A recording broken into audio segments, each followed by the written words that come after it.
Would you go back? Yes, I would go back. Yeah, I'd love to go back. What would you like to explore when you go back? I don't know. I don't know whether you'd be allowed to explore more. This is the interesting thing. I mean, just to go back and do exactly the same things, I don't think would interest me at all. But I don't know, it's a very interesting thing. If they were to see the programme, I don't know if they felt that there was, we'd been fair with them, they'd been fair with us, maybe we could go back and see a little more of the country. Certainly, my guides were excellent. They were really nice. I'd love to go back and see them. I mean, I don't know if they'll even see the programmes, that's the thing. I don't know if they even know what we've made of it. But it would be lovely if they did. I just feel there's unresolved business there. We've just got to go back and say, it was great filming with you. I know you've stopped us seeing half the things we wanted to see, but we sort of understand that. Now you've seen it, would you let us see more next time? I mean, that's my ideal scenario. Yeah. But I'd go back just because the airports are completely empty. No crowds in any of the airports. I know that. You can get straight in there. Straight through security. Straight to the beach, in Disneyland. We'd just be the only 3 people in Disneyland. North Korea. In all your travels, and you've obviously travelled extensively over the years, and we've been lucky enough to see quite a lot of that. But how does it compare, like aesthetically in particular, to other parts of Asia that you've kind of travelled around? Well, aesthetically it was quite interesting. I mean, this is an odd thing, but they have the 4th biggest standing army in the world, which all seemed to me a really forbidding statistic for a country that big, the 4th biggest standing army in the world. But what that army does is they're in construction, they're in the fields, so you see they're everywhere in life. So they're not all armed and waiting to attack, actually. They're all sort of got day jobs. Involved in day jobs in the way of life. So,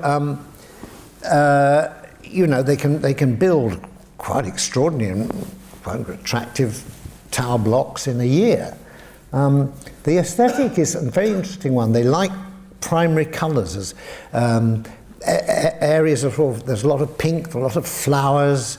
It's a kind of slightly almost, I don't know what the word is really. It's or a kind of a childish, or a child's view of what buildings should and places and interiors should look like. And they have some wonderful big theatres and stages and all that, but everywhere is this sort of, I say, childlike aesthetic of flowers, bright colours, balloons, all that sort of thing.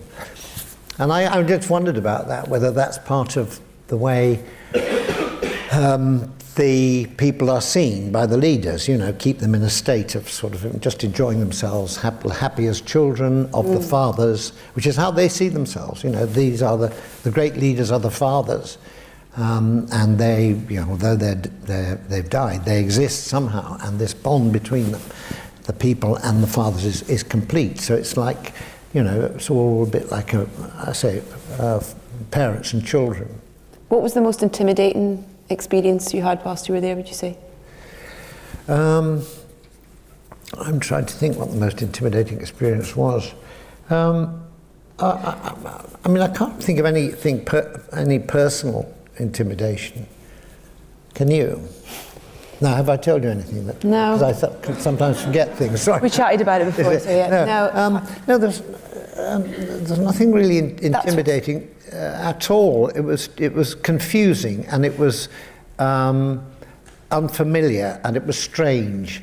But intimidating, I don't think I felt anything at any one moment, no. Did that surprise you that you didn't? It did surprise me a bit. I mean, even in the second programme, I got to talk to a lieutenant colonel of the North Korean army at the DMZ. We were actually looking out over where the handshake had taken place only a few days before.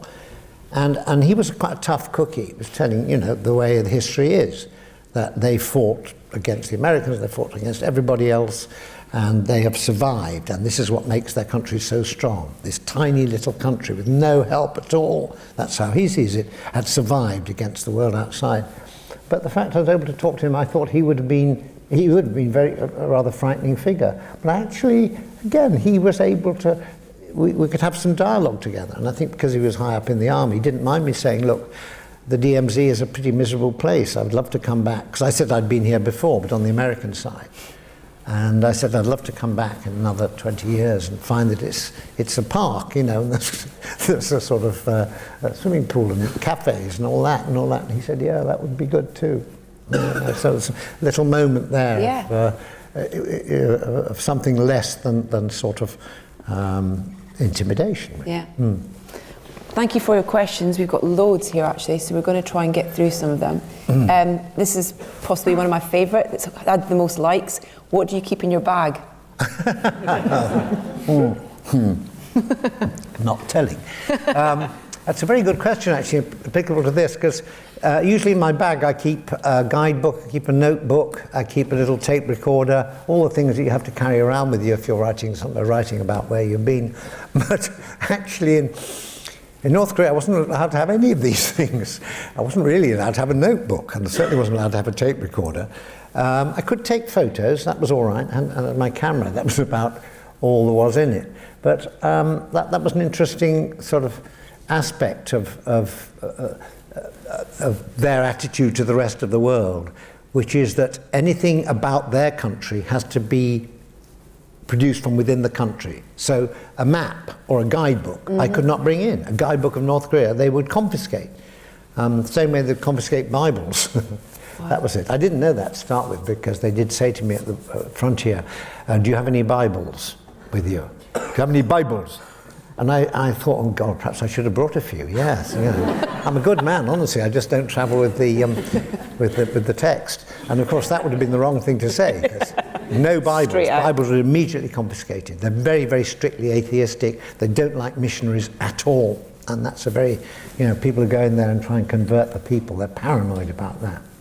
So there wasn't actually much to put in my bag, really. Just snacks. Snacks. Yeah, no snacks really. Just tissues. I think just tissues. For all the crying. Yeah. This is great actually. What's it like being a woman in North Korea? Did you have any women in your crew? Yes. Were they treated as nicely as you were? It's interesting because there's quite a lot of women feature in the first episode in particular. I'm in love with the female traffic women. Oh yes. You see this? Yeah. Oh, they're fantastic. Yeah. Yes, there are. The women are very much part of sort of national life, and they work and they're at the stations, they're in uniform, and there's this wonderful traffic police who do all the sort of control the traffic at major intersections, and they're young women, kind of in quite tight little sort of outfits and high heels. And they do this amazing sort of walk across all that sort of thing at the traffic intersection. I mean, it's amazing. It's rather wonderful in a way, but they're very much, they're very much part of life there. When we went to the airport, which was built but no one was there, they had, because we were there, they'd staffed it. So the ladies standing behind the various shops like this, waiting to be asked things and all that. I didn't speak to them, I sort of smiled at them a bit, but again, they're obviously very important to the tourist industry anyway, to have sort of quite attractive women doing around about the place.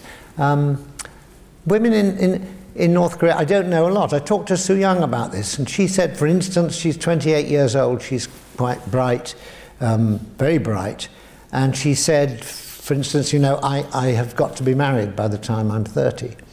At 28 and unmarried that seems pretty extraordinary. And I will just be not exactly an outcast, but I will definitely be seen to be an odd person if I'm not married by the time I'm 28. So she told me that. I mean, she went out, played sport, volleyball, and all that sort of thing. She took part in life generally, but I think that as I say, married by 30, retirement age for women is 50, and men is 60. So in fact, I was 75. It was almost like walking out of the grave. There you go. Very quickly, because when I was on my 75th birthday, like this, I was doing a sequence in the fields. We were at a collective farm, and we were going to show what it was like working on a collective farm. And had this very tanned lady in sort of mid-40s, been a farmer for a long time. And they did a sequence of me helping sort of plough furrows with a little hand hoe and all that. There I was doing all that, shaping the earth. And I talked to her at the same time. At the very end, we finished the sequence, and someone said to her, well, what was he like? Was he, you know, is he good? Would you want him to work here? And she replied in North Korean, and the interpreter said, no. She said, he's completely useless. I thought, that's great. That's completely no kind of, oh, I've got a famous star here, better be a bit nice about him. Just completely useless. I mean, what could he do? He can't even rake earth. Got me quite cross, because actually he was doing it perfectly well.